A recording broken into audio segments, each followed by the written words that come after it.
Welcome to Spirit Switchboard. I am your host, Carrie Lynn Shellhorn, and you are listening to us live on the United Public Radio Network and the UFO Paranormal Radio Network, 105.3 in the Gulf Coast and 107.7 FM out of New Orleans. I have a couple of things that I would like to share with you guys. If you are new to following me here, we are part of the United Public Radio Network. If you would like to follow any of their wonderful shows, and there's always new shows joining us, please head to their website. It's uprntalkradio.com. Archives, thousands of archives of all of the shows are there as well too for you to access and learn, laugh, and grow from. So thank you very much for that. Hi, Howie, and hi, Contessa. Thank you guys for being here. Howie is our friend, director of the Rift Nation Network. He has a show called The Orion Effect. They have all kinds of new shows on their network as well too. So please take a moment to check them out as well too.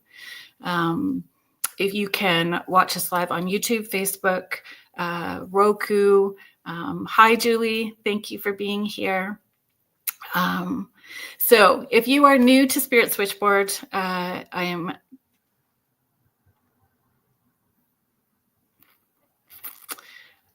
am Carrie Lynn Shellhorn. I am a psychic medium. I'm a generational psychic medium based out of Ontario, Canada.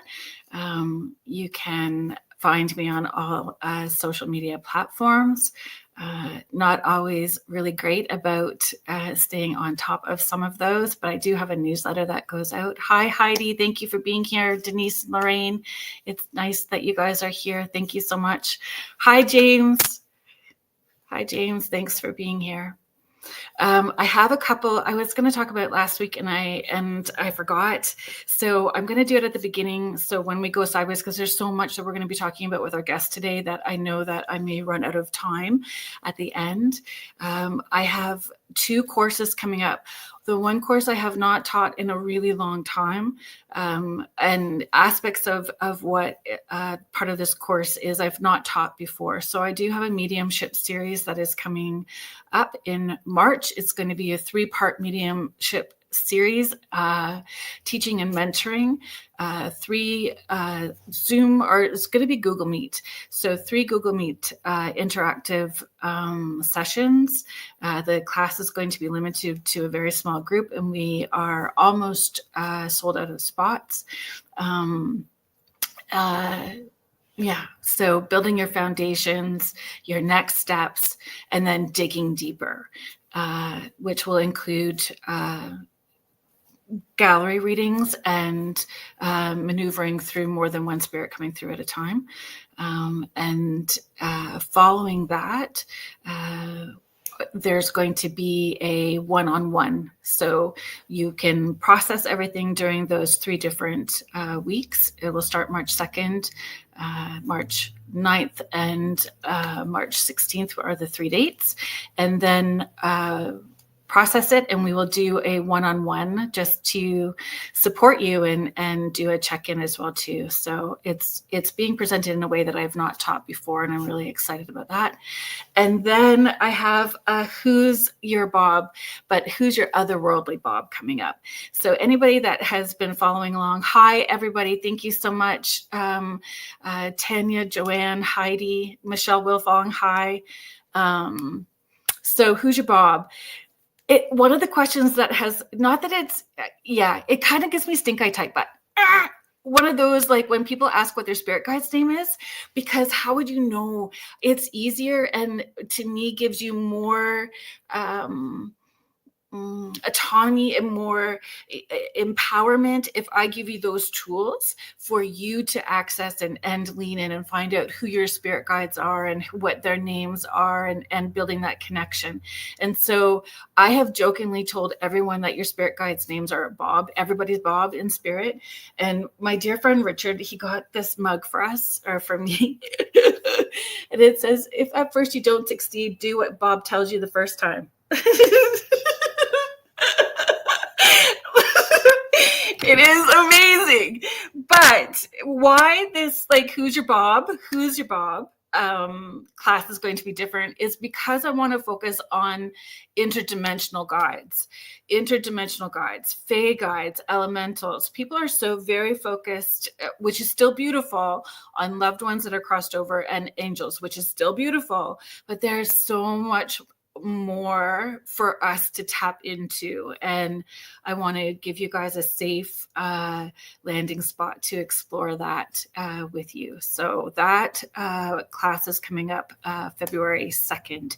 So I will at some point, probably midway through, it's carrieLynnShellhorn.com is the website, and I'll put it up near maybe halfway through just for a little bit for you guys. If you are watching, if you're listening, it's carrieLynnShellhorn.com, and you guys can access that as well too. So it will be through Google Meet. You guys will have access to the recording afterwards as well too. Lorraine is just sharing, I use the name Bob all the time when I'm giving examples in my job, Bob and Mary. I love it.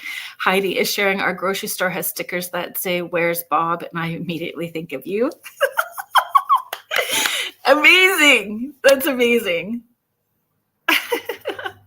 So it's just tapping in and with everything, having a light heart, and leaving expectations at the door and having an open mind is just all a big part of it. And I love teaching. I absolutely love teaching. So I think that it's one of the things that brings me a lot of joy. So let me just check in with our guest and make sure. How's everybody doing? Hi, Lois. Thank you for being here.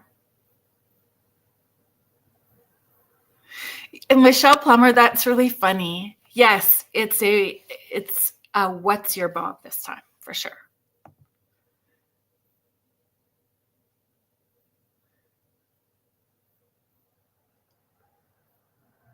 Mm-hmm.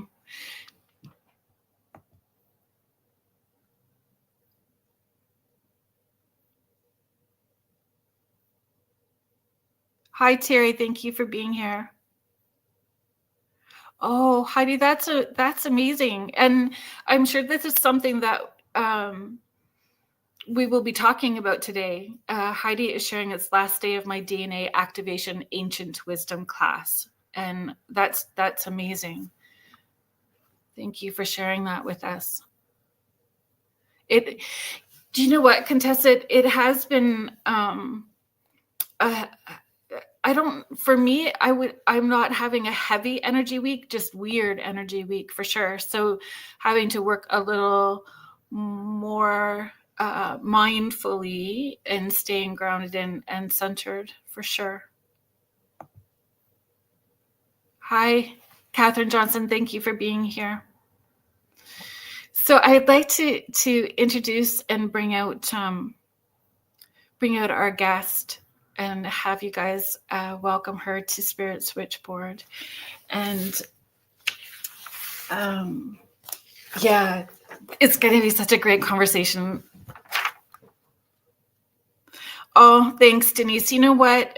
With the Christmas tree, I took down all the Christmas stuff. Well, you can kind of see above my head too. I have a halo of hearts, and we put up, decorated it for Valentine's Day. And so my granddaughter is 4 and she's loving that. We just left all the lights up, and it still feels light and pretty for her.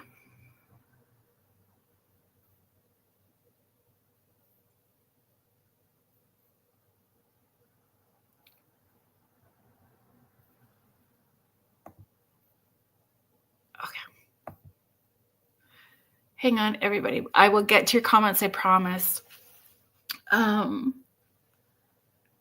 Do you know, we're just going to do it this way. We're just going to keep going with the flow and not worry. We're just going to go with the flow.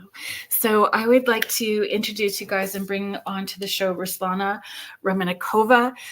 She is an author. She is a sound healer. She is a bright light, and she is sharing her time, energy, and knowledge and wisdom with us tonight on Spirit Switchboard. So please welcome Ruslana to the show. Did I pronounce that correctly? Yes, you did. Very, very. It was like you're a native Eastern European. Are you a native of Eastern Europe? No, I have 2 German grandparents, but yeah. Hi, everyone. Thanks for joining in today. I really appreciate. I know Carol and I both really appreciate you being here. So we're going to come to the book that you just have released. I think, was it released just after Christmas or before Christmas? Just after Christmas? January 7th, 10 days ago. Oh, wow. Amazing. Brand new. Yes. Yeah, amazing. And currently I am on a book tour. This is my first day. Hence, I'm actually sitting in my camper right now, talking about real life and having a beautiful conversation with you and with everyone here. So thank you for creating space for me. Yeah, thank you so much for agreeing and being in the moment and going with the flow, right? And I think it will be exactly what it needs to be. Heidi is saying hello from Boulder, Colorado. Marlene is saying welcome. And Lorraine is also saying, everyone. Michelle Plummer, thank you so much. Oh, this is beautiful. I was reading the comments as they were coming in from the beginning of the show. Everyone here, thank you for your beautiful energy and presence. Just thank you. So much gratitude here. And I also want to say, when you're giving your intro, Carolyn, the interdimensional work is powerful that you're doing. That is part of activating our DNA. And so my whole body just turned on when you said that. Very interesting work and powerful work that you're doing. I know that I shared with you before the show that there was a piece of me that was a little nervous, and I can identify why. It's the language. I sometimes feel, because I don't have an academia background, so the language, right? But it's all the same. It is the same, and we get to meet on that playing field and discuss all the things that we are passionate about and purposeful with, and you can share with us. I really appreciate that you said that, and thanks for your vulnerability. One of the things when I was in academia and in corporate, I really despised that whole intimidation factor behind the technical terms, the jargon, kind of just the whole otherworldly language that exists in this field. And I think it can be very intimidating for other people who just don't know what you're talking about and kind of hard to relate to.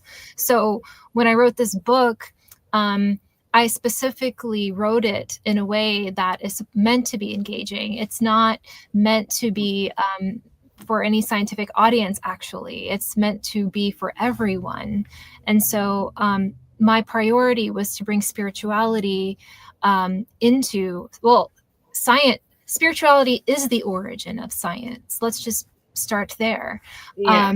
So, as humans, we want to concretize ideas. We want to concretize our spiritual essence into manifesting, and that manifestation is a form of science. But that spirituality is where the heart is. So I really like that you said that, and that is a huge factor as to why I wrote this book. It's because I wanted to create an entryway into how we can sort of begin to look at DNA in a different light, and a more not just different, but a futuristic light that is beyond the story of the double helix, which is now this year it's 72 years old now. So, and it's not, you share vulnerably in it as well too. So I use the hashtag, and I've used it, I don't know, probably for 12 years now, maybe even 13 years. Epic individual journeys, that we are all on these epic individual journeys, but our individual journeys contributes to the collective whole. So I would love to hear about your epic individual journey, wherever you feel like sharing or feel safe in sharing with us. Oh, thank you. Thank you so much. I would love to share more about my background and kind of how this all started, my interest in this, and how I was sort of called to write this book. So when my parents, I was born in Ukraine. I lived there 2 years, and my father, I believe, was prescient. He understood the vulnerability of Ukraine and wanted to avoid future conflicts. He immigrated to this country, and being a person who grew up in a first generation family, I wanted to be very focused and careful and studious because from a very young age, I understood that my father, what he did was pass on a tremendous legacy in a physical form of coming, spiritually gaining autonomy by coming into this country. But as a child, I saw, I have to be successful. I have to do good. I have to do well. And that's just kind of how I saw it at the time. So I followed the steps of learning science. That's something that I gravitated towards. But in the time, I wanted to just I knew that's kind of based off of where my parents wanted me to be, where I needed to go. But also looking back retrospectively, I understood, okay, there's a whole reason for that whole plan to have happened. Mm-hmm. So when I went to VCU, Virginia Commonwealth University, which is in Central Virginia, I graduated with a biology and chemistry degree. And the first job, it actually became my career that I landed on, was an entry-level position as a bench chemist at a contract research organization called Pharmaceutical Product Development. So the organization is focused on biotherapeutics and drug discovery. And at the time, I thought that I was following a path that was good for me, which is what my parents wanted me to do. I wasn't following my path. I was following my parents' path. And in 2016, I had the most devastating sort of pivotal moment in my life where my father passed away in 2016. And my father and I were very close. We are still very close, but on a physical plane, he was my soulmate. And up to that point, everything that I had, as I mentioned from a young age, everything that I was doing kind of was to make it so that he felt redeemed. I felt as a child I had to give so much back to my parents. And it put me in a spiral. I realized now that life presented me with an opportunity to reassess what I'm doing and if I'm aligned with it.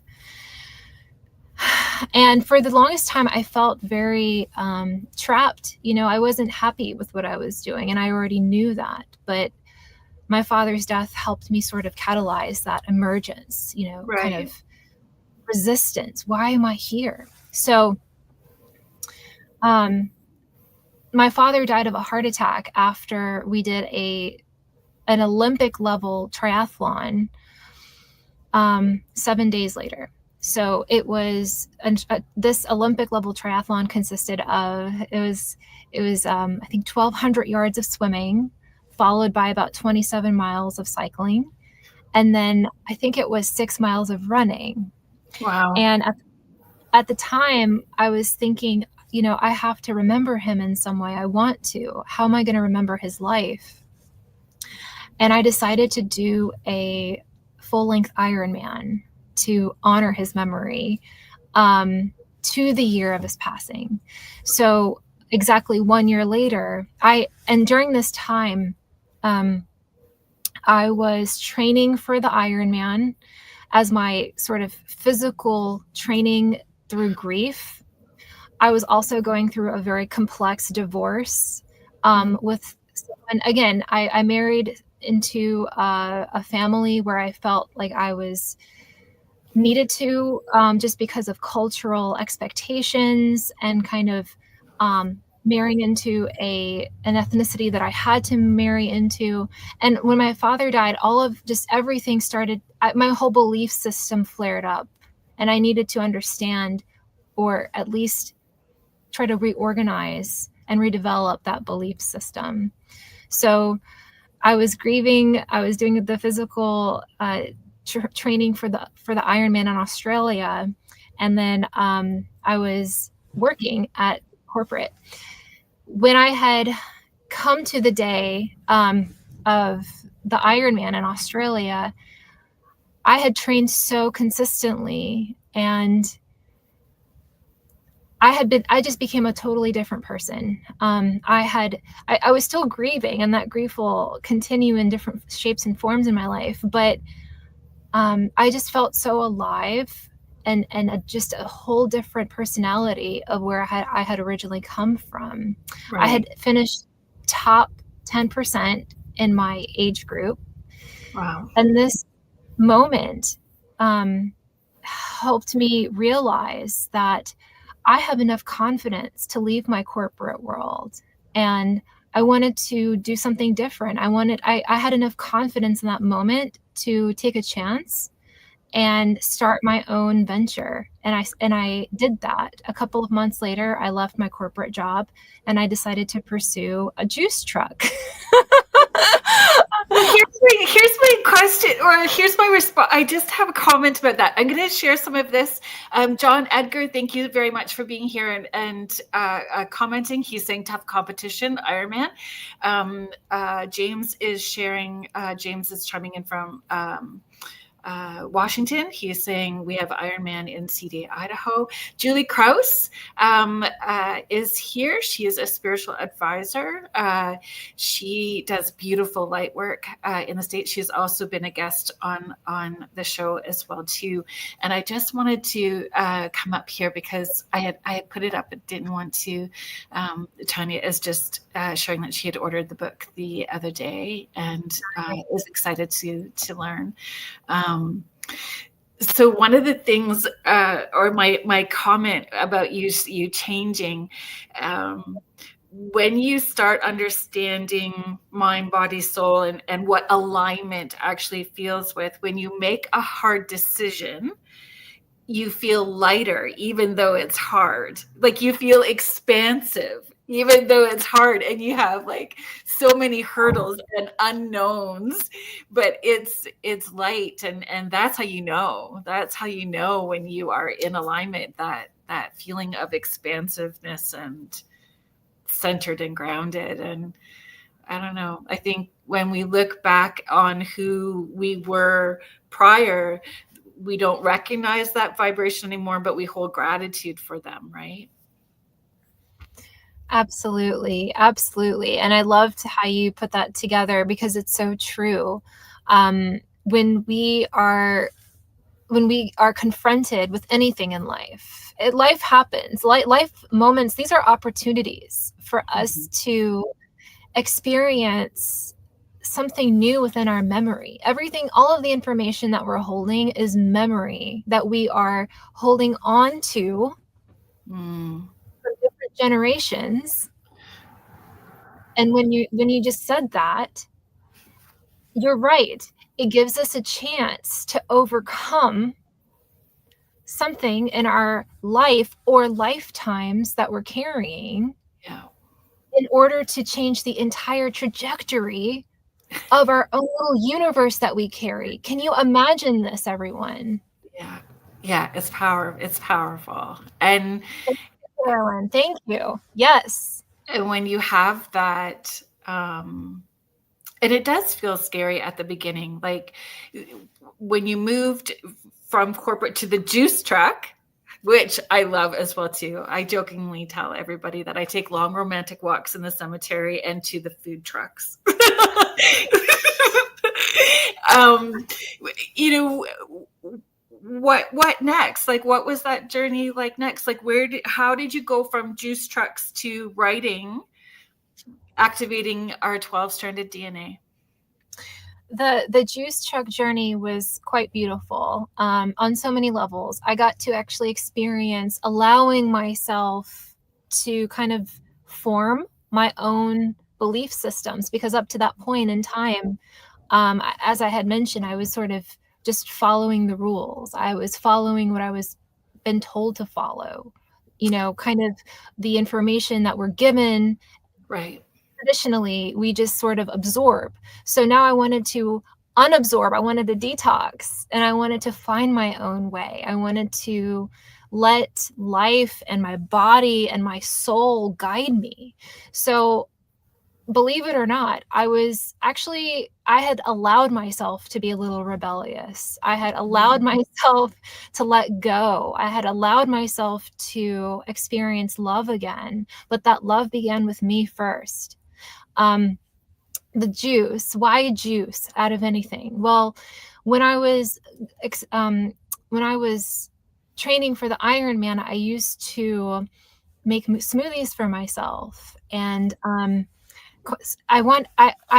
was living in depression before I had before I had done the Ironman. My father and I were depressed, and that's why I had suggested to him, let's do something together, like something kind of like a physical, let's have Mm. a physical goal, get to it, and then Right. sort of feel empowered, right? And so I decided to start experimenting with whole foods and begin with nutrients that's available through fruits, through vegetables. And this is how I started to nourish my body again. And with the training, and also I kind of just resetting my whole life from scratch, building new networks, tilling my soil, letting go of roots that just don't serve me, or it's necessary just to let go and start anew, is what was calling to me. And also what a natural cycle that this planet already does. If sometimes, we're just smitten with storms and with, with drought, and water and winds and electricity, just to completely remove and start anew. And when that happens, there's life, there's new life, there's new information that's being activated. So anyway, Generation. new generation, exactly. So as I mentioned, I allowed myself to be rebellious. I wanted to experience being an entrepreneur because I was deeply introverted.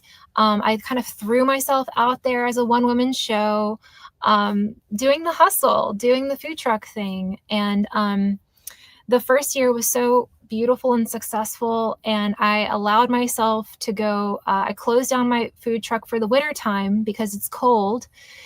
And actually, people kind of slow down with buying smoothies. Since I'm a food truck, it's just harder in the wintertime.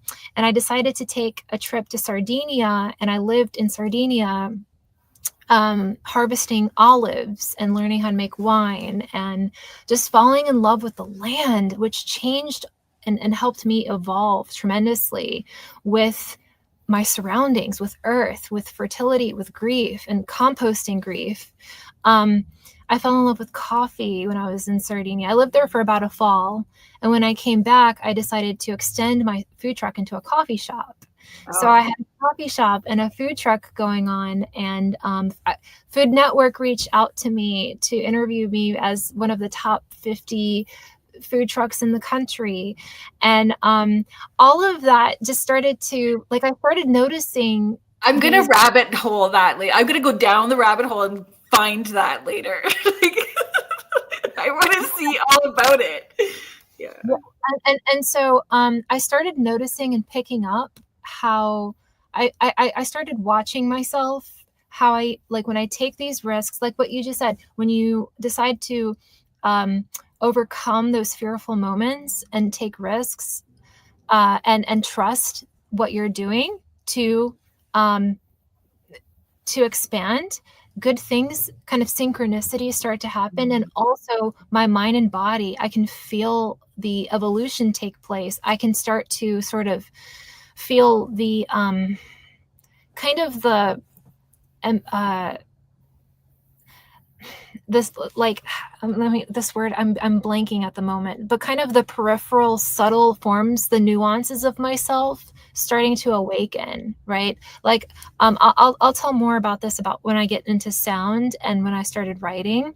But so coronavirus came into play. I was in business for about 2.5 years, and when coronavirus emerged into this world, which is its own kind of spiritual topic, I decided to, I didn't want to take a risk because I was only 2.5 years into this business.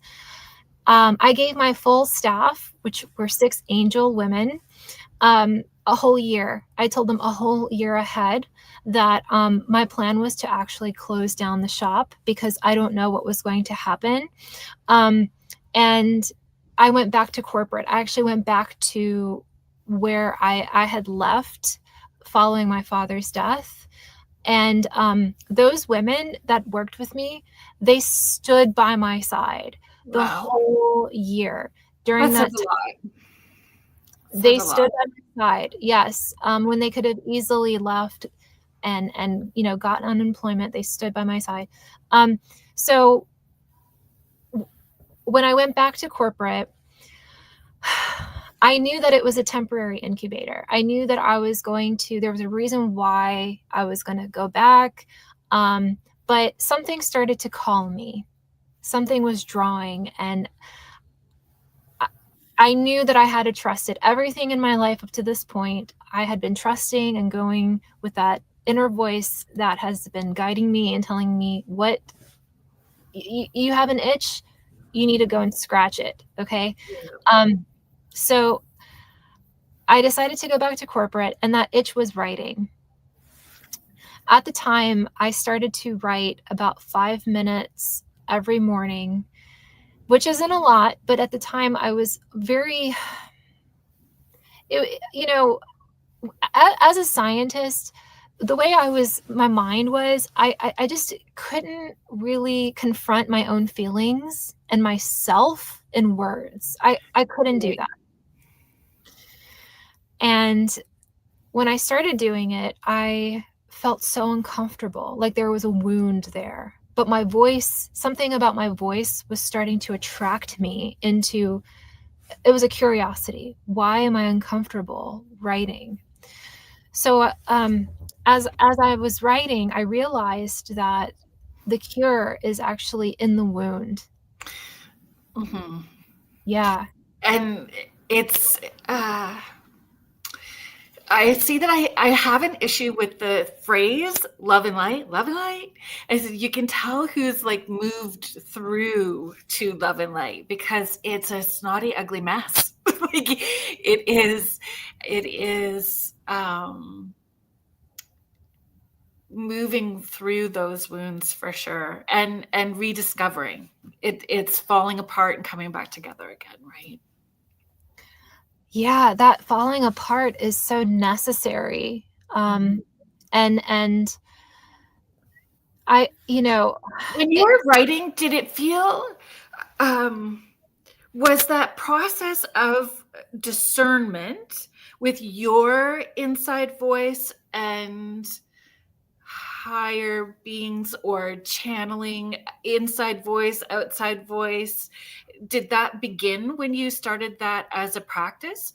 Like, we put 5 minutes a day for 3 weeks, and then it becomes a habit that's just routine, right? So is that kind of that process? Is that, could you talk maybe a little bit about that? Yeah. So when I started to write 5 minutes a day, I started to feel, like, as I mentioned, resistance in my writing. I couldn't identify what it was. I just thought, okay, I'm new to this. This is normal. And that is actually half of the truth. But the other truth is that I believe this is the other part of the truth, is that there was a calling into something that was much more profound that I needed to get to, that I just didn't have the capacity at the time to Right. acknowledge what that was. But that calling was there to continue going through, just keep doing the best that I could and move through it. Richard Grossinger, who is the curator of Sacred Planet Books, is the one who recognized the message of my manuscript, which I'll share how I got to it in a second. And this is what he told me. He said, at the time, you only had 6 crayons in your toolbox. You only had 6. And he was right. He was right. But with those 6 crayons, I started to construct an embryo manuscript that was centered on healing and evolution together. I had no idea. I was simply being guided to write. Mm-hmm. I was following that guidedness and intuitiveness to write this information down. And after about 2 years, this is how long I was working in corporate for the second chapter. I had a manuscript. I put together some kind of wild manuscript. That time when I had was working in corporate, at that time I started to work with higher profile projects that are virus based. I got to a point where I felt so much conviction in that manuscript, that and also that kind of resistance of, okay, I can't, I'm living 2 different worlds. Mm-hmm. I believe in what I write, but I act as if I'm in this atmosphere, which I simply don't want to be in anymore. It doesn't align with me. Right. So I did the inevitable and the most uncomfortable thing I have ever done in this world, in my lifetime. And it's still the most uncomfortable thing, is I left my corporate job with no income, Mm-hmm. just into the abyss, Mm-hmm. believing in the manuscript.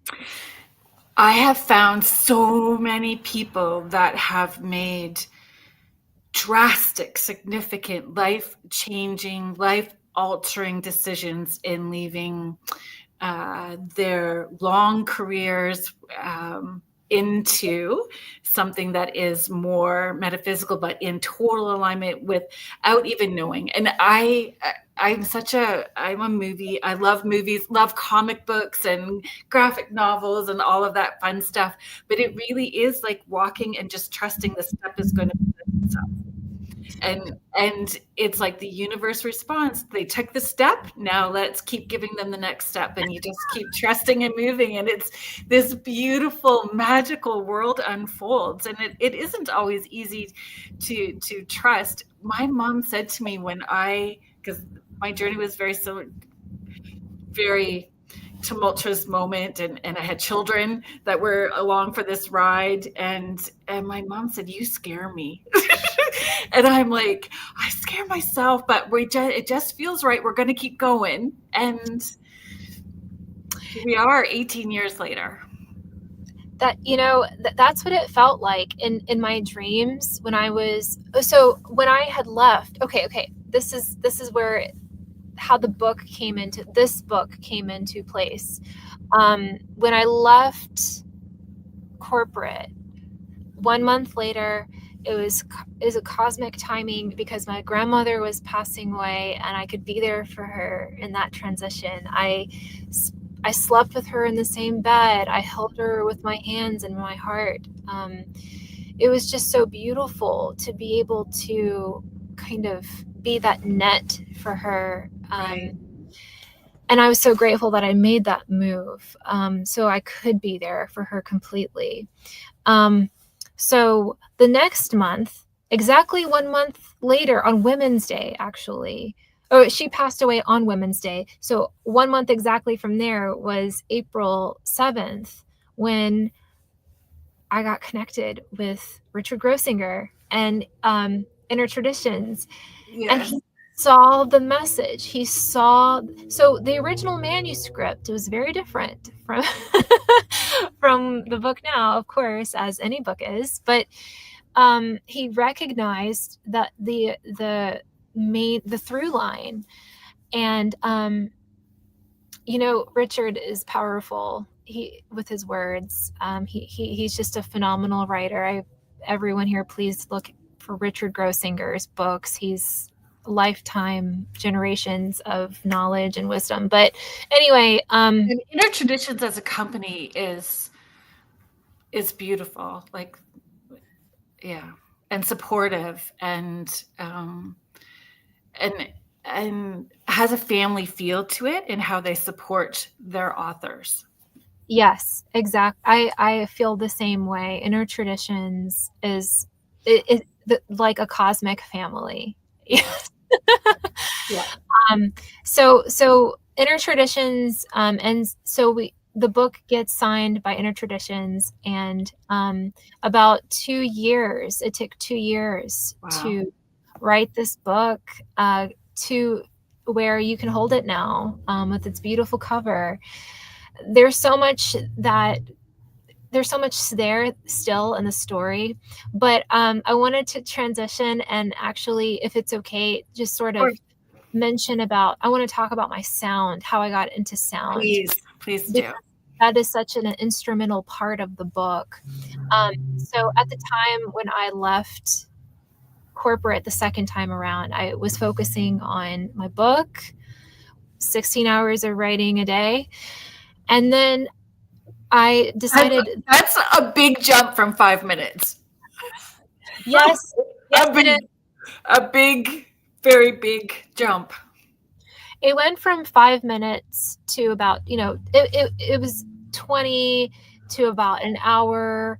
And then when I signed on with Inner Traditions, I mean, it went into 12 to 16 hours a day. That was my life. And the question you ask is pertinent, is how did you, to the context of how did I filter out information, the voices, the streaming knowledge? Well, there's a lot of sacrifice that went into this.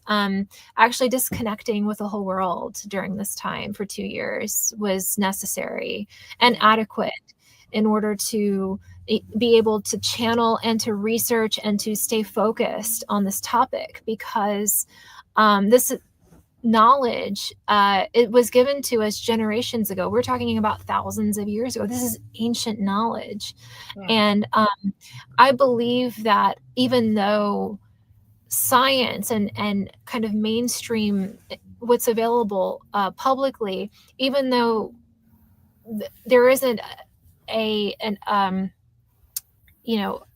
white papers and accredited information about what we call 12-stranded DNA, there's enough what I call cosmic mud around where we can start to see a network. We can start to put together information where we can string together ideas and kind of a roadmap about the future of our DNA and where we've come from. We can start to visualize the creation story of who we are. And we already know that. That's already in us. But we are able to start to bring it together, like a synapse together. Yeah. Yes, corporate can be kind of sketchy. I do feel that there is a number of corporate that are shifting into more heart-centered conscious awareness as well too, because there's so many of us that are. So there is that, piecing it together, eons. With the way, there must have been moments too where the writing just flowed, where you didn't even realize that time flew, right? So it's so fabulous that we get to learn through your lens and experience both spiritual and physical in this lifetime, right? Thank you. It's doing that for us. Oh, thank you. Thank you so much. It's birthing a baby. It's birthing a baby. You were like pregnant like an elephant, like pregnant for like that long while you were, you know, creating it the and growing at the same time, because you would be experiencing and learning about yourself as you were writing too. it was a very challenging process for me because, as I was inward growing up, I developed myself to be an extrovert when it came to running my own business and being kind of the voice and the operator of my food truck and coffee shop, mingling with everybody and like sharing that kind of outward love through conversations and interactions was significant for me. And then when creating those deliberate boundaries to everyone, my family, my friends, I called my friends, sorry, this is what's happening, I need to put some boundaries down. No social media, just recreating my whole universe so that I can do this project, this commission for the future. It was worth it to me, even though it was excruciatingly painful, from in an emotional aspect. My now fiance. Congratulations. Thank you. Thank you. It was a beautiful way for us to see how are we going to make this together. And we did. He was extremely supportive emotionally. He planted flowers outside my window so that I can appreciate beauty, as I said in I call it the womb because it's a dark room. Yeah. Writing this book. Again, birthing, right? It is. You are birthing and creating. And it's beautiful that you found someone that you are in alignment with, that you are co-creating together. And his contribution is meaningful to what you were doing. Yes, absolutely. Absolutely. So during this time, other than writing, I decided to open a sound practice. And at the time, I didn't just bang out, get all of my instruments at once. I started very small. I got a little crystal bowl and I just started. I got some bamboo leaves because I wanted to focus on natural elements. I got some seashells. And there was a yoga studio that just opened in Richmond. So I asked, may I start giving sound sessions at your yoga studio? And they accepted me. Well, over time, I started to add instruments. And then all of a sudden, I have this big cart that I would arrive with my sound instruments. And the community was so sweet. They would always say, can we help you, set this up or help you move it down the stairs, because it's a lot for years to lug up and down without an elevator. And I would say, no. I would say, you're worth it. You're worth it. You're worth it. The same way that I feel like just any sacrifice, when we make a sacrifice, we don't just do it for ourselves, we do it for others. That's part of the service of giving. As far as being spiritual and expanding, I think that this is most significant, is you are worth it. So, and I think where I got caught up, because there's lots. If you type in 12-strand DNA, you're going to find different activation or activation meditation, activating. And to me, some of it sounds so misleading that it's this instant thing we're going to do this meditation and instantly we are there. And it's not. It is a commitment and a journey, and there's healing and layers to it. Can you talk about that aspect as well too, right? Breath work, meditation, all the different Absolutely, absolutely. So it is really important to make this distinction very clear because I think just for safety reasons, safety, physical, and also expectation spiritually, this doesn't happen overnight. Yeah. And honestly, what we're doing is a sacrifice. We are thinking about our future generations. This is why we're having this conversation. This is why 12-stranded DNA is going to be the future. That's the blueprint of the future. But we have to, well, not have to, we have a decision to decide if we want to be committed to this. I feel And it's a responsibility. We have a responsibility to ourselves and the future generation to be accountable for our healing and conscious awareness. absolutely, absolutely. And so a lot of different kind of variables float into this. Evolution and our DNA doesn't function linearly, and it's a complex system, and it's atemporal, but it's also temporal at the same time. So what I mean is time and space matter, but at the same time, when we are in this journey, we'll find that it also is irrelevant. So when we look at our genetics, we know that all of us have over 95 to 99% similarities in our DNA. Okay. Actually, that's real.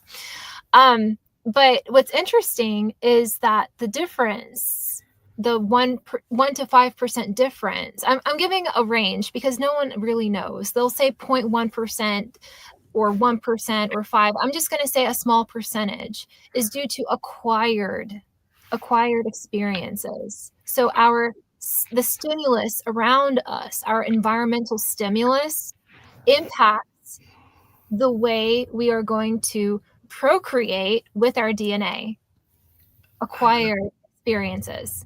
Right. So what that means is we are going to, after we decide if we're going to accept this conception of evolving, consciously evolving ourselves, we are going to decide whether or not we want to expand, put ourselves in situations or opportunities where we can start to experiment with our own capabilities. Mm-hmm. And we can do that in different modalities. And for some people, that's really hard because there's accountability and understanding you are co-creating every experience. Yes. And that's right, co-creating with every experience. Mm-hmm. That is so deep. Everyone, write this down. It just hits so powerfully. That's co-creating with every experience with the natural world in that time, in that space, even though the moment changes, and so are you. Mm-hmm. Mm-hmm. Okay, sometimes I just get really flared up in air, but but I have to do, sometimes I have to do this, and a lot of times water is a big thing for me. Like when I'm working, I end up having to run my hands underwater. It just clears and grounds me at the same time. So I appreciate if we need to take a breath, then we will, and we just continue the conversation. I do have to, you know what? Well, why don't I'm going to do our station ID now, and that will give us a quick pause as well too. So thank you so much to everybody that's joining us. If you are just joining us now, thank you for being here. You are listening to us live on the United Public Radio Network and the UFO Paranormal Radio Network, 105.3 in the Gulf Coast and 107.7 FM out of beautiful New Orleans.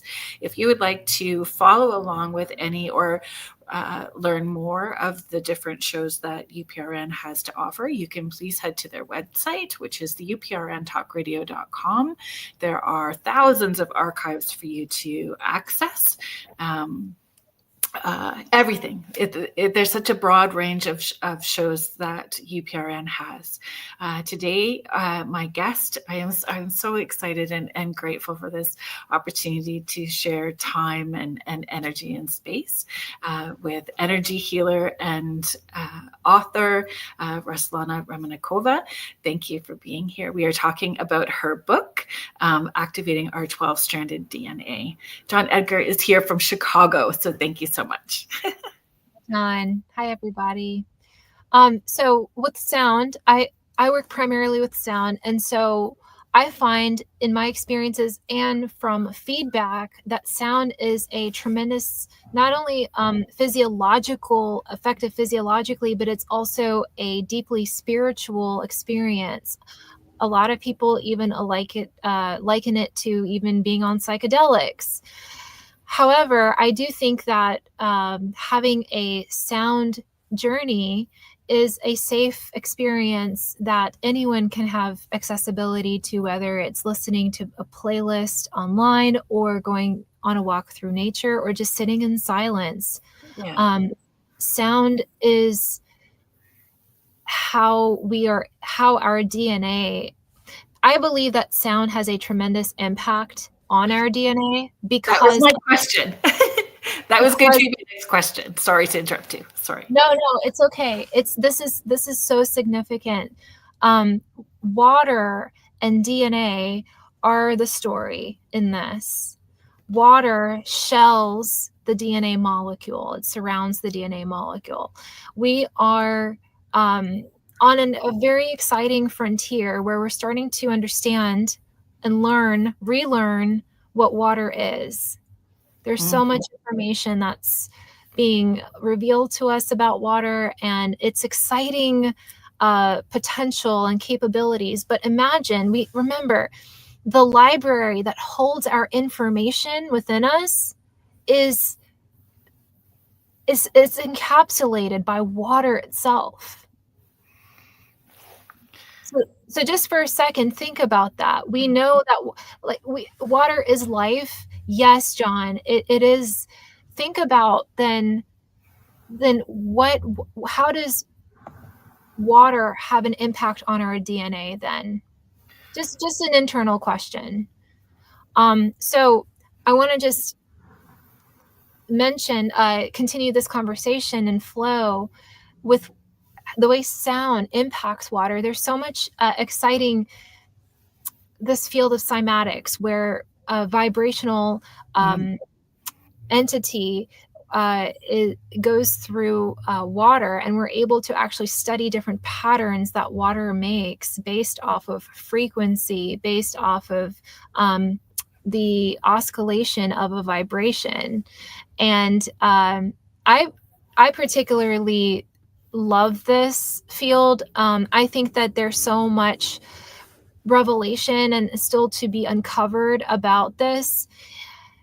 There's an interesting parallelism between when DNA and water in this aspect as well, because if you look at frequency, if you look at any cymatic picture and you look at like the frequency, you'll see that a specific frequency gives a specific pattern, right? Right. But we also know that if you take a cross section of DNA and you look at it on an aerial point of view, meaning you look down on it, we can also see that DNA has similar patterns that cymatics makes as well. Interesting. Fascinating. Yes. Yes. Yeah. So it's because we are all at different places in our healing and frequencies, is that why different sounds or frequencies impact us individually different? Like, I may not be asking that well. I think that from a biofield, from an electromagnetic biofield, because that is real, that and also very accredited by the NIH in the 90s, the existence of a biofield that we all have. Right. I believe that we all have a frequency, in the same way that the planet has our Earth has a frequency called Schumann's resonance. And the excitement and the effectiveness of sound, the sound modality, is rudimentary to the fact that everything in this universe, or a living organism, is contingent to how its resonance, how it is resonating with another entity. Right. So But our thoughts have a frequency too, because our thoughts come out first before the sound of our voice. exactly. And we know this. If you has anyone in the audience ever been afraid or had fear in their lives, or if you had someone like come out and spook you, or maybe you saw something frightening and it jolted you, that I mean, we I know that's part of an impulsive sort of reaction, but at the same time, we were stimulated by a thought, right? And that thought created a reaction, a frequency that sparked this reaction in us. Thoughts do have frequency, and I also I believe that on a psychic plane, we're able to, with frequency, communicate and kind of understand etherically what's going on from the other side. Has anyone ever had someone reach out to you when you were thinking of them, or get a text message when you were thinking about them, or were expecting? Yeah, sorry, go ahead. Oh no, I taught my kids this at a very early age, actually, and we made it into a game. And so my daughter, who's 27 now, but when she was younger, she wanted to know what her Christmas present was. Would I tell her? And it was like October, and I said, I will think it, and you have one opportunity to take a guess, but I know that you can hear my thoughts, because I used to do it for them as infants, like talk to them from the other room. You don't need me right now. Please stop crying. I'll be there in 5 minutes, like in my head.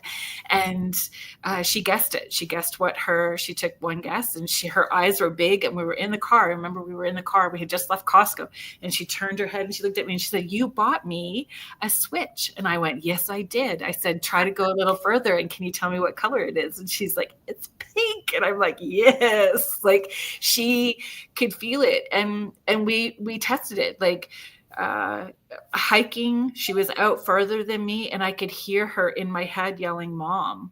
So, we are capable of doing that. But I taught them at an early age that they could do that. She's so fortunate that she has you teaching her this important skill of being human, and this is part of being human. It's a natural birthright.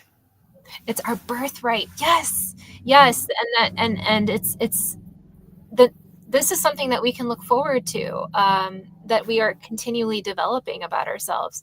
It's not woo-woo, it's not taboo. This is what we're capable of as human beings, is understanding the future, receiving knowledge and information from, like you said, the elementals, other people, ancestrally, cosmically. I want to tell you a quick story about interdimensions. Is that okay? I would love it. I would love it. And then we can go into intention and how that plays, if that's okay too. Absolutely. So with extraterrestrial beings, I love them. I mean, by them, I mean they're our cosmic family, and so they are real, and they have a place in my heart. I invite them in my heart and all around me. Anyway, so when I was kind of finalizing this book, there was a moment. It felt so kind of theatrical how it was all prepared, and at the time I was like, there's something else is happening right now. I was preparing to make pictures, the images for the book, and some kind of image story, it fell through. And for a second, I had a moment to either be upset about it or just realize that I'm actually supposed to divert my attention elsewhere. Right. You know, that's a hard human thing sometimes. It is. It is. Yeah. High intention, low attachment. High intention, low attachment. Yeah, exactly. And there was, anyway, so I went to visit the Navajo Nation, and this is in the book, so everyone, this is all available there. I was visiting Navajo Nation about May of 2022, so a little bit over 2.5 years ago now. And here I am taking pictures of the beautiful Lower Antelope Canyon, not knowing why there's going, I just wanted to take pictures for my own self. And I didn't realize how significant those pictures are until 2 years later, almost a little under 2 years ago, because this is when I was finalizing the book. That picture story fell through, and I was starting to look at those pictures. And as I'm looking through those pictures, one popped out right at me. And this was a very peculiar morning. I woke up at 4 a.m., wide awake. I didn't experience like any dreams or any visuals, but I just had this drive to go and look in those pictures to this exact day, exact location.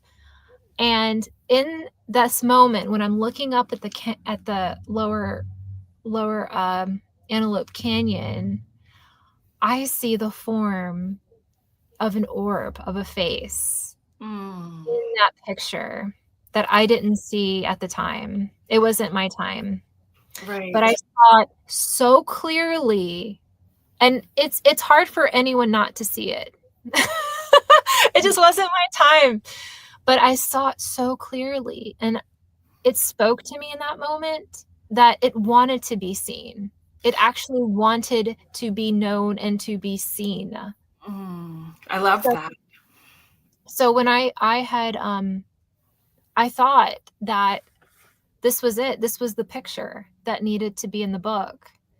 And I had called the Navajo Nation because they have very strict rules around their photography, not knowing what they would say or do because of this special picture. And I had asked for permission, and they said, you're in luck because this is the last month we allowed photography for publishing. So it actually fell right on the line, and they permitted this picture. It's magical when you pay attention. It is just like every day people should wake up with a sense of wonder. I wonder how this day is going to unfold and what joy is going to come to me today.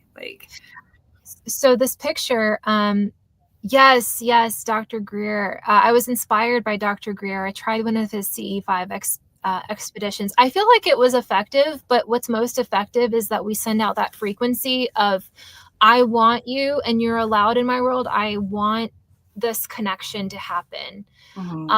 So for anyone who's interested, plate 14 in the book is this beautiful picture of our cosmic cousins, our interdimensional cousins that actually are coming through onto this planet as we continue raising our frequency and wanting to become one, wanting to, integrate. When I have 4 children. And one of my kiddos is in the spectrum. High functioning, beautiful man. Is just having a magical life and creating a wonderful world for himself right now. And but when he was younger, it was very, very challenging. And I had an extraterrestrial guide come in and showed me DNA structure when he was younger, and specifically told me that they were there to help construct it in a different way, to work with it, and what that was going to mean for my kiddo. And it came right when I was in a very low place in knowing how to support and help, because when you get that real time information and channeling, it is it's further ahead than any book that you're going to pull off the shelf. You're getting this real-time information that is moving you forward, right? And anyway, it was powerful and helpful.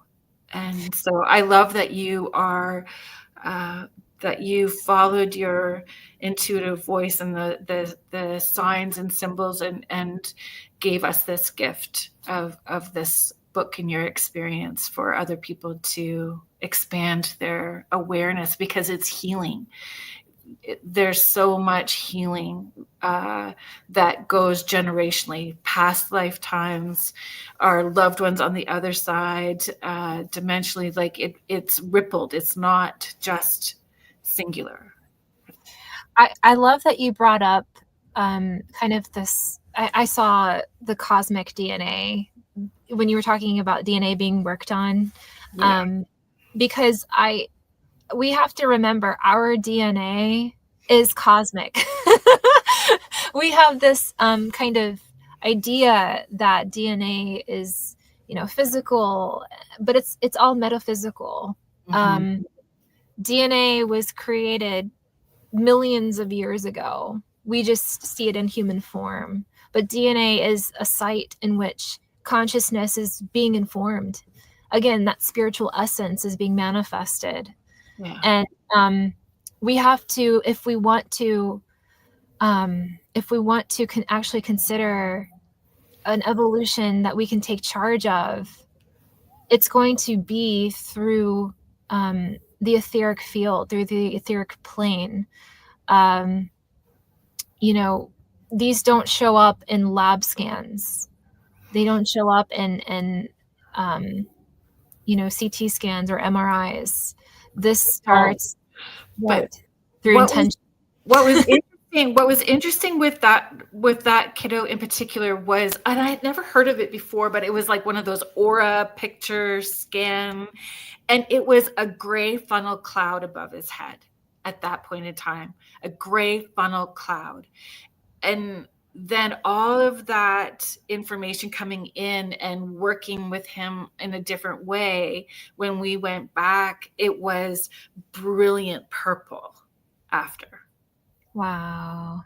It's so there, there's a color to pitch to color formula, an algorithm where you can take frequency and transcribe it, translate it to a color. That's a real thing. That's chromesthesia. But actually, there's an actual modality that happens naturally in our body. When we hear sounds, some of us have experienced different colors, but also we've experienced mood changes, and energy, new energy cycles. Right. And I think that, again, the color is a part of concretizing and manifesting, and that's part of being part of the human experience. But color is also in the energetic world. Color exists energetically,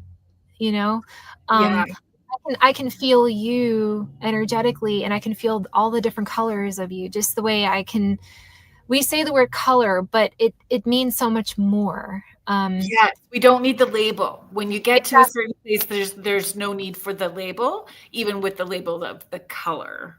Right. Exactly. When we think of color, it kind of limits us in 3D, because that's just what we know. I know this sounds wild right now. This is rogue what we're talking about. but at the same time, let's let's remember that color is what we've instituted and what we've sort of adjusted in this physical plane.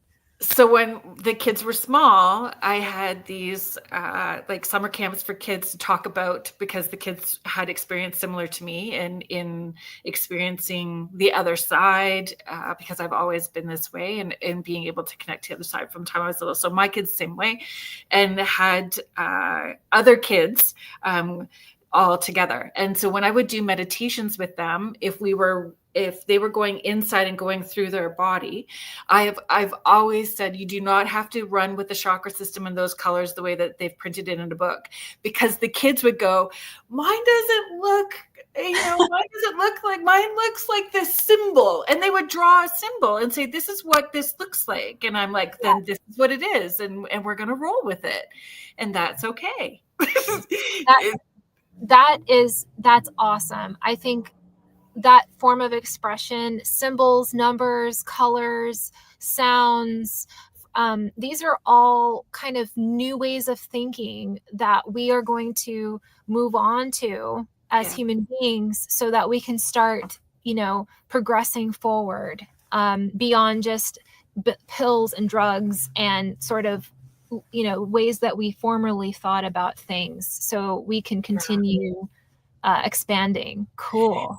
And do you feel that, have you felt resistance when you meet people, or which is fear, right? Fear of actually the power that they would have if you stepped into it. There's again, responsibility and power to that. And it frightens some people, I find, or delays. So there's more obstacles until they get to that breaking point of, okay, now I'm going to step into it.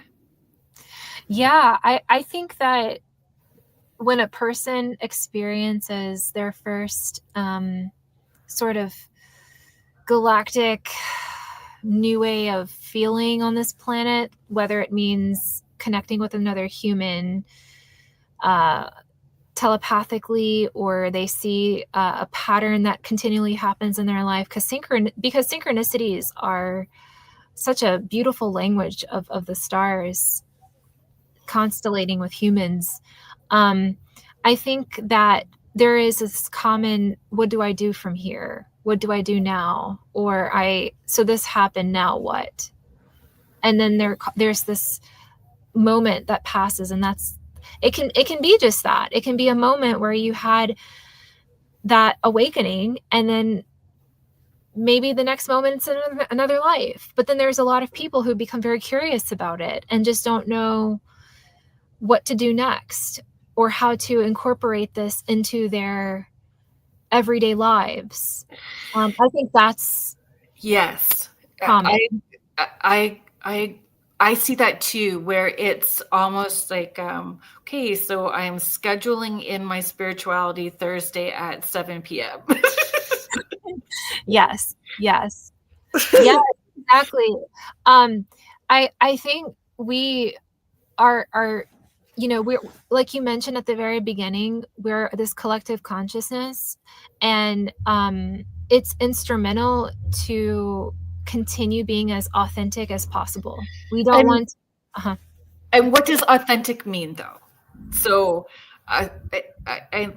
because there are people that will use it as a buzzword to and hide behind, people still will do shady things and say, this is just me being authentic, and kind of feels like there's no growth and no accountability in the choice that you just made and using the buzzword. So authentic would mean what? I think that it's a person's own frequency. Frequency is the overall sense of and sort of level that each person is on. And that's what I mean by authentic, because that level will continue to fluctuate, as we're not static beings. I'm not necessarily focusing on like people's actions, but just on a thought pattern, and how people are showing up in the world. I think that that has a profound way in how we are healing the world itself and us at the same time. Um, you know, like for example, when I work with people in the hospital, even presence alone can be medicinal to a person. Even a person's own aura and energy that they are electrically emitting is transmission medicine to another person. I Agree. apologize. There's some motorcycles here. That's really exciting.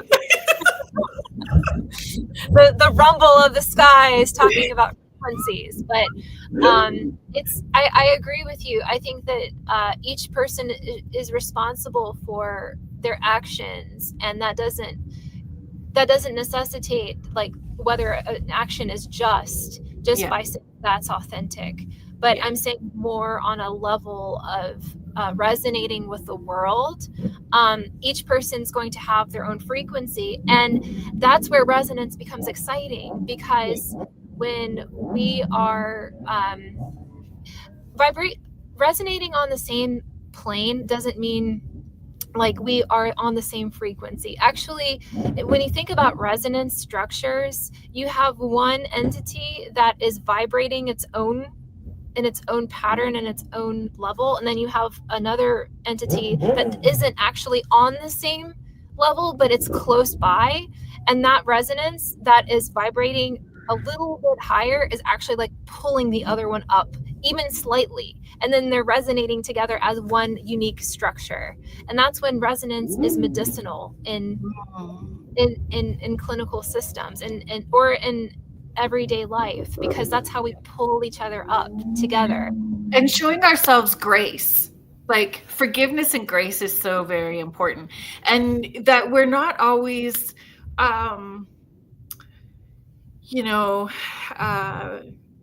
rainbow toots and unicorns, like we have frustrating moments. I've gotten into the habit. So and I know that people in the chat have heard me say this, and some people have adopted it as well too. When I have that thought that pulls me down, that isn't keeping me up in the frequency that I'm normally at, that pulls me down, I'm like, clear, cancel, delete, and thank you very much. We're just going to clear, cancel, delete. And so could you talk about like, showing ourselves grace or forgiveness, or how that is how can counteract or heal? Yes. I believe forgiveness is the element that brings us solace and like healing across the board. Healing, forgiveness towards the self is primary, because we tend to try to do things perfectly, or we in the image that we see in our minds as perfection. But actually, there are times when we just actually have to fall. We actually have to fall into pieces, and that's part of actually gaining more intelligence. That's how bacteria works in general. Actually, bacteria is very intelligent. Julius Adler, in over, I think about 50 years ago, showed this in his science experiments, where bacteria, if you add any kind of attractant, chemical, or toxin, how they naturally exist in nature is they randomly walk and they tumble together. But then when you add some kind of chemical, they actually come together, and then they will come to it and have this kind of like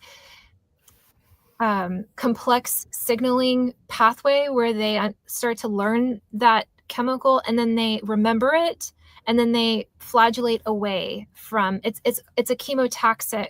It's called chemotaxis, and it's a cycle that actually incorporates intelligence into the bacteria so that they remember it, and then they colonize together and they float away from it, and then they disperse. That is fascinating. Yeah, and you know what? As human beings, we are a collection of bacteria. We have evolved from bacteria, and we can work together with bacteria very intelligently with the planet, and that's something in the book that I talk about. But to go back to your point, I think that part of breaking down is so important, even though it is the nightmare of our life when we are confronted with anything that's horrific. We become shattered, and it's normal. It's okay. But to bring it together, we learn from these experiences, and the most important adherence is the forgiveness. That forgiveness is important to our soul. Mm-hmm. Our soul is a frequency. Our soul is a frequency. Agreed. So when we hear that and we believe that idea, and it becomes part of our belief system, I forgive myself, then we can start to remember this moment and similar sort of situations in life, and then we hopefully remember it and continue on and teach our other bacteria friends, or help our bacteria friends about it. Right. Yes, bacteria is life. Agreed, John. Yeah, bacteria. Sorry, I was just going to get to that. So bacteria is life, and he's just saying that he agrees as well too. It doesn't. I feel people hesitate on their journey because they feel it's overwhelming or complicated. How can we make it not complicated? What steps or what tools? How can they approach what you have to offer in the book, or what do you have to offer that they can incorporate in an everyday way that makes it easier for them to take the steps to start? Mm-hmm. There's this common theme that we always circle around. It's called letting go. and easier said than done, okay? Yeah. Depending on the situation. But to practice letting go, I think the first step would be to breathe. We have so much energy in us that it just gets stuck. We get paralyzed from our own rigidity. And the first thing that we need to do is just slow down, take a deep breath. If you can't breathe, and there are times when I just can't, okay? I have to rage. I have to go and take a run. That's my form of breathing with the planet. Right. I go for a run. And actually, I force myself to breathe. Sometimes you have to. Sometimes I put my hand right up and start tapping on my chest to remind myself, because I can feel that I'm holding. Yes. Here. Yes. So in any way or shape or form, when a person, has that, because there are times when we want to let go, but we just don't know how, or we haven't come to a point where we feel that we are ready to let go, and that's okay. Every person has their own time.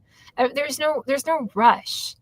But there comes to a point where a person is ready. And hopefully we do get to that point. When you get to that point, I believe that that's the point where we will commit. We are responsible and are accountable for those actions, where we start to breathe. We want to forgive. We want to add that color, that energetic color, back into our lives, into ourselves first. Yeah. So that we can continue vibrating with love. That's the harmony of sound and all of life, and hope, love and hope. And so, I surrender. Yes, that isn't that powerful. Yes, surrendering. I think that there should be a national surrender day. with all of the national holidays that we have, I feel like we all just need a national surrender day where we observe or try to observe what is surrendering even. Yeah. The self-reflection and pausing, right? And it's just so it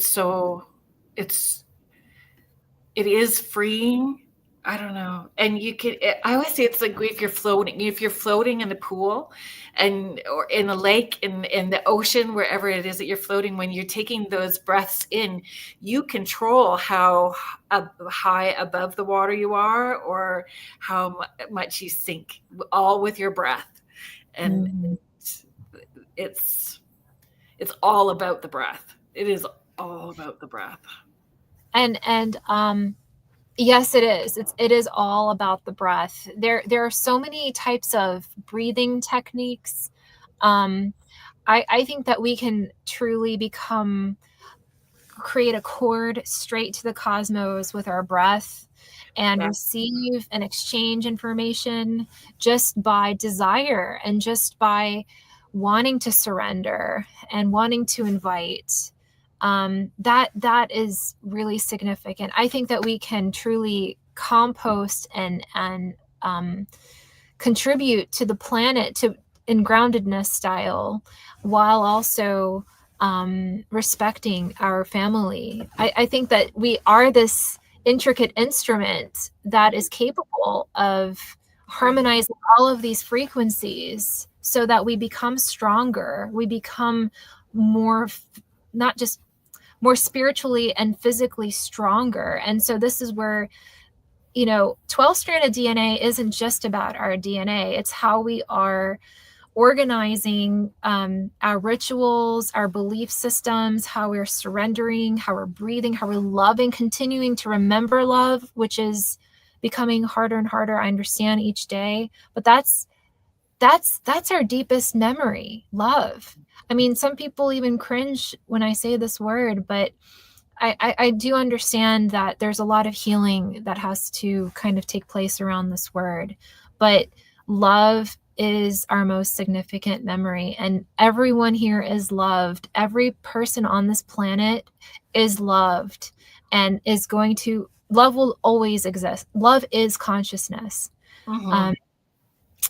In Greek, if you take the gematria, in the book, I talk about gematria a lot, which is actually the vibration of a word. If you take a word and you calculate its number, if you take each letter of the word and you take the alphanumerical cipher behind it, you can get to know its kind of vibration.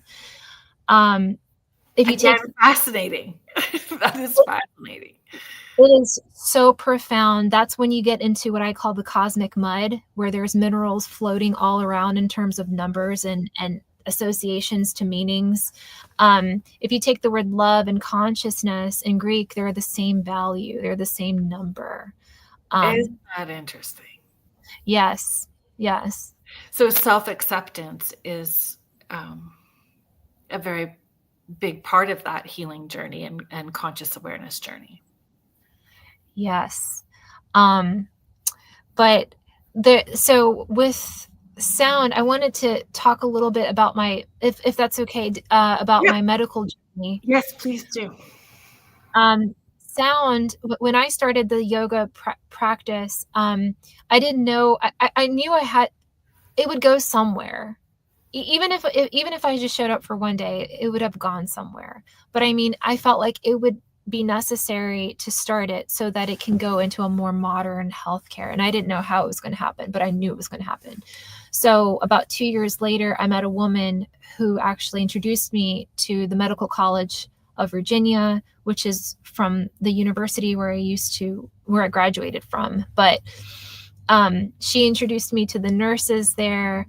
I did a demonstration for the Nurse Week, and physicians attended, nurses attended, and they were blown away just by how profound sound healing is, even though it's existed for a very long time, generations, thousands of years. So they invited me to come to the palliative care unit and start doing sounds for palliative care and their families.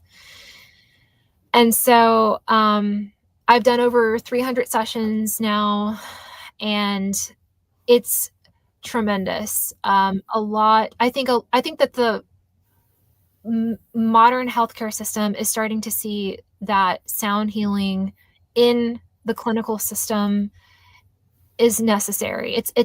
They call it complementary. Yes. Right. But actually, there was an idea thrown out to me that if 3 or 4 people are finding benefit from this, then perhaps 650 people, meaning the whole hospital, will find benefit from it. There's this kind of I think that something is escalating on the plane right now with sound and frequency healing in hospitals. I Yes. would agree. Lois Clark is just sharing my daughter works at the VCU on oncology floor. Yay! Well, I hope to meet her one day, Lois. That's awesome. What a small world. Cindy Waghorn is asking, will in time it be increased to 14 or 19 stranded DNA? Is it going to continue to increase? I don't know. I haven't been given that knowledge or inspiration. I just think that we've been given a legacy and understanding that the dodecahedron, which is a 12-stranded concept, represents the universe, and symbolizes the universe. So I don't know about that, Cindy, but why? We'll find out. We'll find out in time.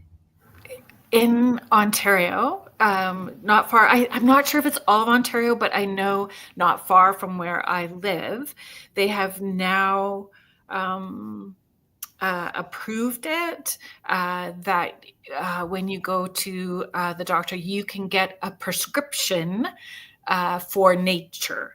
And it gives you the opportunity to go to select provincial parks, and your admission fee would be free to go in because you're needing that space to walk and be in nature near the water and the trees, and to you get this script that is for nature. You're being prescribed it. It is necessary for you to go. Isn't that amazing? It's fascinating. So much is changing within our health system in allowing alternative energetic healing modalities, and I am here for it. I love it. So an interesting comparison. I forget what year specifically, but in ancient times, there is the hypogeum in Halsaflini, where it's an underground temple, and the architecture is believed to have been created based off of its ability to bounce about 100. They said 111 hertz. I'm going to say in that range. And in that frequency, you're able to feel your bones. You're able to experience deep cellular healing. So what's interesting about that is I am now just learning, and actually someone reached out to me last week about a specific product that is being developed for hospitals now, where it's a wall, and the walls are actually being engineered with frequency, with infused 432 hertz. Wow. Yeah, that's a lot. That's a lot to digest. Just to kind of, but to kind of bring an awareness of how much interest there is with frequency in the clinical system now. Amazing. On my bad days, I go outside with my flashlight and I'm like, please vibrate me off the planet now. I'm really tired today. so funny. But laughter is so important. Laughter is a frequency as well too that pulls us up, right? And it's finding. But I just love what you're doing. I love what you are offering of yourself into all of these people who are benefiting from what you have to offer. And now you're on this book tour. And yeah. Thank you. Thank you. Contessa, I'll find the article, but if you search the article, because I know that you're in this area, I think it was Burlington, but there's more places. Laughter does break through. It pulls you back into the moment, and you're breathing. That's the thing. When you laugh, you are taking those deep in breaths, and it pulls you back into breaths. So I just, being cognizant of our time, is there anything about or more about the book that we haven't talked about that you would like to share? And where can people see all of the amazing things that you're doing, find you? Oh, thank you. First of all, thank you, Carolyn, so much for having me on your show. You are such a delight, such a star. Everyone, thank you for being here. I'm so grateful for you all. I feel like I'm so connected with you right now, and what a delight all of you are. So with the book is a string of different keys. And that's when I wrote it, I did that. I wanted to do that because it mirrors how complex we are. There is no one way to start to evolve ourselves. The reason why there's so many different chapters is because it's like a labyrinth. I wanted to explore different ideas. It's meant to be more of a thought-provoking guidebook. And so there are different chapters on grief and love and water wisdom, DNA. There's 12-stranded DNA. The whole book is about DNA, but through means of these keys, animal wisdom, angel communication. Laughter is a angel communication modality. That, at least that's how I see it. It's how we can communicate with our celestial family. There is information about sound alchemy. Let me think. Devolving is very important as well. We think about evolution, but the devolving, the slowing down, the pausing, the surrendering, the shattering, all of that is insignificant in evolving as well. It's a heart-focused little gem about evolving complexly and intentionally. Yeah. And the book is available on Amazon, Barnes and Noble, Inner Tradition, Simon Schuster, and I think Books A Million and Bookshop. Yeah, amazing. On your website, it talks. So Songbird Science is what you've called it, and I love that. How did that come? Like the name of Songbirds. Like, was it channeled? Yeah. Absolutely. Songbird Science. I spent so much time when I was writing and sort of I spent so much time with animals in my life, just studying them and learning about becoming one with the kingdom. And so that songbird is, to me, the transition between death to life, the moon to the sun, kind of the rebirthing point. And so I named it Songbird because it reminds me of life, of angels, of even though we're here, we're still connected on so many different planes. And that there's that call that the songbird makes to help us remind us that. It's beautiful. Hi, Mish. Mish is in Australia. I think I have that right. She's joining us from Australia. That rainbow. Is sharing. Thanks for sharing your story, ups and downs, great info and chat. Cindy Waghorn is saying, can't wait to read your book. Thank you so much. And John Edgar. Oh, that's okay, Mish. I appreciate you showing up, running late or not. It's always lovely energy and Aussie rainbow for sure. John is saying that I'll look for it. Thank you so much. Thank you all. Yes. What a beautiful audience you have, Carolyn. Thank you all. It's I find we find each other. The community will find, and again, I think it's that frequency as well too, in finding each other and helping raise and being able to. I was thinking about when you were sharing, when you were talking about pulling a frequency up. That for us, in looking back, that we've all agreed to be here at this point in time and how magical that is. So, seeing the people that are maybe one or two steps behind us with as much compassion as possible, and giving ourselves grace, right? We're in the process of learning. We're in the process of, and shifting our words helps, shifting the way we speak to ourselves, because our words are vibration. Do you want to add to that?